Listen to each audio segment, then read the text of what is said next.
Well, every week, speaking of, Jason talks about something that's been driving you crazy, and he tries to get you some answers so you can scan the QR code that you see on your screen to send in a question. I'm going to do it. I have a lot of questions. Okay, oh, yeah. Well, your thing, you can just like yell it from here and he'll hear you. Jason, this question sent you up north to Frederick. Yes, I did drive up to Frederick to take a look, and it was Steve from Frederick who wrote to me several times asking, what's driving you crazy? The town put in a roundabout on 13th Street at Colorado Boulevard, but it's very dangerous for people trying to cross the street. Why weren't there flashing pedestrian lights installed? Well, flashing beacons like this one let drivers know that a person is about to cross the street, but they are not required to be installed at new crosswalks.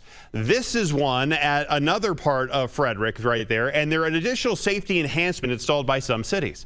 Now, when I asked the Public Works Department there in Frederick about this, they told me that even though the rapid flashing beacons are not required, the town does plan now to install some at this roundabout as well as at some other roundabouts located in Frederick. Now, welcome news to the biker I met while I was getting video for the story. She echoed your sentiment, Steve, saying that very few, if any, drivers stopped for her, and I noticed the same thing. So I was standing there at the crosswalk wanting to cross the street, and of the maybe 50 drivers that passed by me several times, only 2 stopped to let me cross, which is state law. One of the complicating factors here for the town installing flashing lights is that the surrounding development, as you can see, it's still not done. So the town will use a more adaptable pedestrian signal system, and town engineers tell me it will allow them to provide immediate safety enhancements while avoiding double construction costs as development moves forward. The other advantage of the adaptable signage is less cost and quicker setup.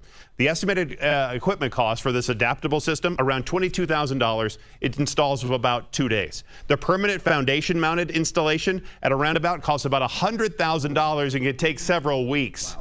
The town tells me installation of the flashing signals, it's planned to happen in the next couple of weeks. Exact dates depends on the availability of that equipment. Steve had another issue about speeding on 13th Street there in Frederick. And so I looked into that, had the answer available on the online version of the story. It's available on the traffic page at denver7.com. When you talk about the cost of some of these projects, it honestly just puts everything in perspective. Yes. You're like, oh, $100,000. Yes, and it's because it moves at the speed of government, and it just takes long, and there's just a lot to a lot of these projects. But those flashing lights make a big difference, because I will say sometimes, having been in the car that didn't stop for pedestrian, it wasn't on purpose. It's I didn't know anybody was there, and that flashing light at least gets your attention to start slowing down. And that's why the pedestrians love them. Yeah. All right, how's the rest of the drive looking? The rest of the drive looks okay as you're making your way around town. We did have a couple of trouble spots, one out to the west side where we had a crash on I-70 over by Kipling. That's being cleaned up, and the other stall we had at 6th Avenue being cleaned up too. So Lisa's starting to get a little bit better out to the west side.